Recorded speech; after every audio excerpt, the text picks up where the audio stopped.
Nous sommes le 31 janvier 2014 à la Société d'Histoire de Matane. Je rencontre Monsieur Donald Lévesque. Bonjour Monsieur Lévesque. Bonjour. À quel endroit et à quel moment êtes-vous né? Je suis né à Matane le 17 janvier 1937. Comment se nommaient vos parents? Mon père s'appelait Donald Lévesque et ma mère Christiane McDonald. Combien d'enfants étiez-vous dans la famille? Nous étions 7 enfants, 6 garçons et une fille. Et vous étiez dans quelle position parmi la fratrie? J'étais le deuxième. Où avez-vous grandi? J'ai grandi à Matane. Toute votre enfance, votre adolescence à Matane. Oui, toute mon adolescence à Matane et mon enfance également. Racontez-nous un petit peu votre enfance. Comment s'est-elle déroulée? Disons qu'à l'époque, il y avait beaucoup moins de facilité qu'aujourd'hui. Les enfants s'amusaient beaucoup dehors, contrairement à aujourd'hui où les enfants s'amusent à l'intérieur sur des machines, les ordinateurs et qui regardent la télévision. Nous autres, dans notre temps, non. Aussitôt qu'on avait un moment libre, on était dehors et on s'amusait dehors. Puis on s'amusait en groupe. Puis il y avait beaucoup d'enfants, ça fait qu'on pouvait faire des jeux, puis jouer à cachette, et puis faire des forts de neige l'hiver, puis des bonhommes de neige aussi. Est-ce que vous pratiquiez un sport, par exemple? J'ai joué au hockey, je patinais également, oui. On jouait beaucoup au ballon aussi, au ballon-pied, ou ce qu'on appelle le soccer aujourd'hui. Et on faisait ça aussi. Vous avez pratiqué le hockey pendant combien d'années? Tout le temps que j'étais à l'école, jusqu'en 1954. Et toute votre scolarité, vous l'avez faite à Matane? Je l'ai faite à Matane, oui. J'ai commencé à l'école d'Amour, j'ai terminé à l'école Victor Côté. Nous allons parler un petit peu de votre carrière. Quel métier avez-vous exercé? Au départ, j'ai travaillé sur la Côte-Nord beaucoup, parce qu'à l'époque, il y avait, au moment où j'ai rentré sur le marché du travail, il y avait deux grosses compagnies à Matane qui venaient de fermer leurs portes. La compagnie Press Brothers et puis la compagnie Hammermill Paper. Ça fait que comme moi qui venais de finir son cours commercial, il n'y avait pas tellement de travail ici. On pouvait travailler dans les banques, mais ça m'intéressait moins. Ça fait que je me suis en allé sur la Côte-Nord. J'ai été là de 1956 à 1962. Puis je suis revenu ici en 1962 pour rentrer pour Hydro-Québec, où j'ai terminé ma carrière. Et sur la Côte-Nord, où est-ce que vous avez travaillé? Sur la Côte-Nord, j'ai travaillé d'abord pour Stormont General Contractors, hein, la première compagnie pour laquelle j'ai travaillé. Et après ça, j'ai transféré pour Pitts Foley. Et puis, j'ai travaillé pour Walsh Canadian Construction. Et puis, avant de revenir à Matane, j'avais travaillé pour l'Anglo-Canadian Pulp à Forestville. D'accord. Et à Hydro-Québec, quel était votre métier? J'étais magasinier et commis distribution. Et du coup, vous avez travaillé combien d'années pour Hydro-Québec? 35 ans. Maintenant, nous allons parler de votre implication dans le milieu du bénévolat. Vous avez un parcours plutôt riche. Merci. Dans ce milieu-là. En 1954, vous êtes le président de la Chambre de commerce juvénile de Matane. Oui. Quel est votre rôle exactement? Je suis président d'une chambre de commerce qui, en fin de compte, avait été créée dans le but d'inciter les jeunes à s'impliquer dans le monde des affaires et puis à leur donner aussi les moyens de faire valoir leur talent dans ce milieu-là.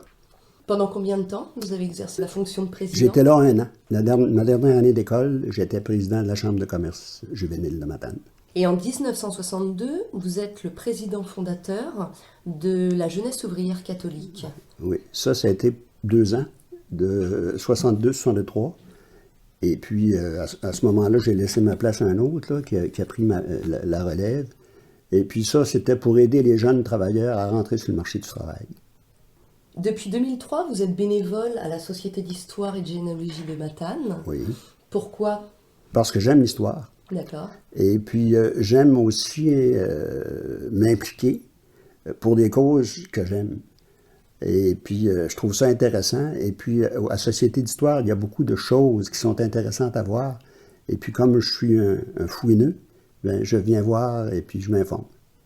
En 2004, vous avez réalisé d'ailleurs une belle action pour la Société d'histoire. Est-ce que vous pouvez nous raconter?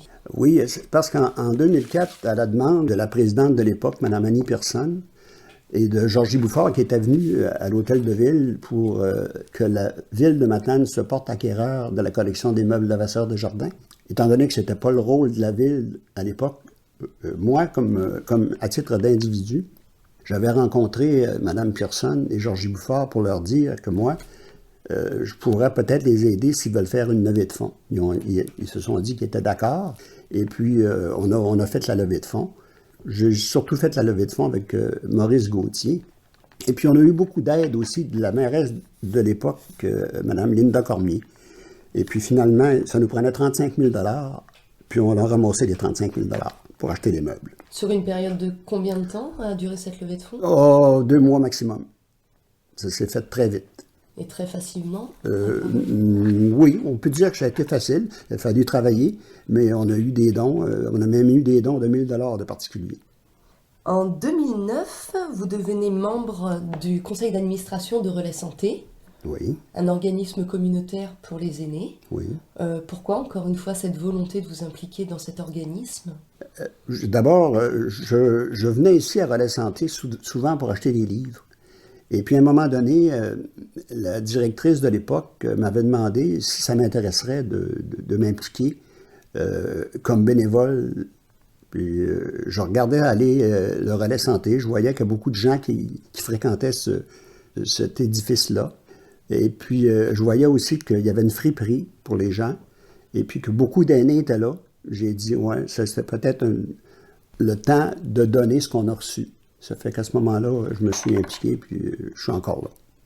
Vous avez été également impliqué dans les affaires municipales, en tant que conseiller municipal pour la ville de Matane sur 2 périodes, 1973 à 1985 et de 2001 à 2005. Racontez-nous cette expérience en tant que conseiller municipal et puis les réalisations que vous avez pu effectuer au cours de vos mandats. Ben, disons que la vie municipale m'intéressait beaucoup, puis je trouvais que c'était probablement un moyen de réaliser ou de changer des choses. Et puis, c'est à ce moment-là que j'ai réalisé aussi que c'était un moyen de changer des choses, mais qu'il y avait aussi un côté peut-être qui n'était pas moins agréable dans cette vie municipale, c'était la contestation. Parce qu'il faut se souvenir que quand on fait partie d'un conseil municipal, que quand on veut changer des choses, à un moment donné, ça change aussi les habitudes des gens. Et puis les gens ne sont pas toujours prêts. Ou la majorité des gens n'est pas toujours prête. Ou des fois, c'est la minorité qui parle fort qui n'est pas prête. Et puis, de toute façon, j'ai bien aimé mon expérience au niveau municipal parce que durant les 20 ans que j'ai été à la ville de Matane, il s'est produit des choses, des belles choses. Et puis, je pourrais vous nommer, par exemple, des dossiers qui ont été contestés comme l'implantation du McDonald's de Matane, l'implantation de la bibliothèque de Matane, Fonds de solidarité, là, de la FTQ. Et puis, le dépotoir municipal, ça a été très contesté. Et puis, la promenade des capitaines également. Pourquoi la bibliothèque a-t-elle été contestée? C'est parce que les gens disaient que l'endroit n'était pas un endroit qu'ils auraient aimé avoir. Mais nous autres, on disait, si on veut implanter une bibliothèque, il faut qu'elle soit dans le centre de la ville. Il faut que les gens, ça soit facilement accessible aussi, que ça soit au centre de la ville. Puis finalement, je pense que l'endroit était très bon. C'était correct. Et la promenade des capitaines, pourquoi les gens étaient en opposition Ben, à ce projet? il était en opposition parce qu'il disait que ça coûte cher. Ça rebondit toujours sur les comptes de taxes, mais finalement, c'est des programmes qui sont subventionnés par les gouvernements provincial, fédéral et municipal. Et puis, à un moment donné, ben, il faut qu'on donne une certaine qualité de vie à nos gens, si on veut, qui demeurent ici, puis que les gens de l'extérieur viennent ici aussi également. Et pourquoi vous avez arrêté de vous impliquer au niveau municipal Parce après que ces 2 mandats? J'ai fait 2 mandats, mais c'est tout de même 20 ans, là. 20 ans, je trouvais que c'était long. Puis finalement, la dernière élection, où je me suis présenté, j'ai été battu. Ça fait que j'en ai profité pour tirer ma révérence, puis j'ai dit c'est correct, 5 campagnes électorales, c'est assez. Alors parlons à présent un petit peu de votre famille. Vous vous êtes marié le 26 décembre 1966 avec Madame Claude Levasseur. Oui. Comment avez-vous rencontré votre future épouse? Je l'ai rencontrée, ma blonde, je pense que c'était à la JOC. On organisait des soirées de danse et pour que les jeunes se rencontrent. Et puis, oui, je pense que c'est là que j'ai rencontré Claude. Vous êtes marié à Matane? On s'est mariés à Matane, oui. À la suite de cette union, est-ce qu'il y a eu des naissances? Nous autres, on a adopté une fille, étant donné qu'on n'avait pas eu d'enfant. Ça faisait 4 ans qu'on était mariés et on n'avait pas eu d'enfant. On a adopté une petite fille qui avait 38 jours lorsqu'on l'a adoptée. Et puis, ça a été notre seule fille, là, finalement, parce que après ça, on a fait une autre demande d'adoption. On ne pouvait pas avoir de jeunes bébés. On pouvait avoir un enfant mettons, d'une couple d'années, là. Puis on a dit non. Souvent, c'est des enfants qui sont trimballés d'un foyer à un autre. Et puis, on a dit, on va y aller avec Sophie, puis ça va être correct. Parlez-nous un petit peu de la procédure d'adoption. Comment ça se passait à l'époque? Ben, nous autres, on nous avait dit, c'était assez long, quand on faisait une demande d'adoption, on disait que ça prenait 1 an, 1 an et demi, des fois 2 ans. Fait qu'on a fait une demande d'adoption, puis 6 mois après, on était accepté. Puis on était prêt à aller chercher le bébé.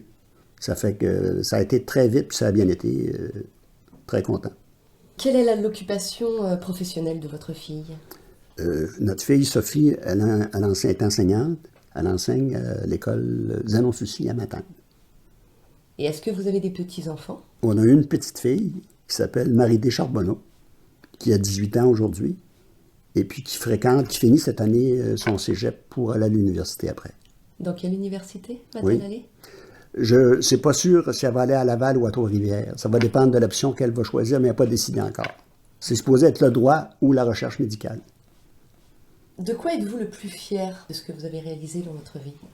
Je pense que le parcours que j'ai fait, avec les moyens que j'avais, l'éducation que j'avais reçue, je suis content de ce que j'ai fait, puisque j'ai réussi. Oui. Et est-ce que vous avez des regrets, par exemple? Le seul regret que je pourrais avoir, c'est de ne pas avoir été à l'école plus longtemps, parce que nous autres, à l'époque où j'ai terminé mon secondaire 5, à Matane, il n'avait qu'un cours commercial. Il n'y avait pas de cours classique, il n'y avait pas de cours scientifique. C'était le cours commercial. Fait que si tu voulais suivre un cours scientifique ou un cours classique, il fallait que tu t'en ailles à l'extérieur. Évidemment, mais c'était juste pour les gens qui avaient beaucoup d'argent, parce que les familles de Matane, les gens n'étaient pas riches. Et si vous aviez eu cette possibilité-là, quelles études vous auriez suivies et quel métier vous auriez rêvé de faire? Je pense que j'aurais fait la médecine. Médecine? Ah oui, oui. Médecine omnipraticien? Oui, omnipraticien, oui, oui. Est-ce que vous aimeriez laisser un message pour les futures générations? Quelque chose qui vous importe de transmettre justement aux jeunes? Oui, moi j'aimerais que les jeunes, on réalise aujourd'hui que plus ça va, plus c'est difficile de trouver une relève pour les bénévoles qui sont là actuellement. Les jeunes, je crois que je ne sais pas si c'est par manque de temps ou par méconnaissance, mais on a tous les organismes ont de la difficulté à recruter des bénévoles pour, à un moment donné, perpétuer la vie de l'organisme parce que c'est nécessaire. Sans bénévoles, je pense que la société, ça va très mal. Donc votre message finalement auprès des jeunes, ce serait de se mobiliser. Oui, puis se mobilise, qui s'implique. Oui, oui, c'est important. Monsieur l'évêque, la Société d'Histoire et moi-même vous remercions pour votre témoignage. Merci beaucoup.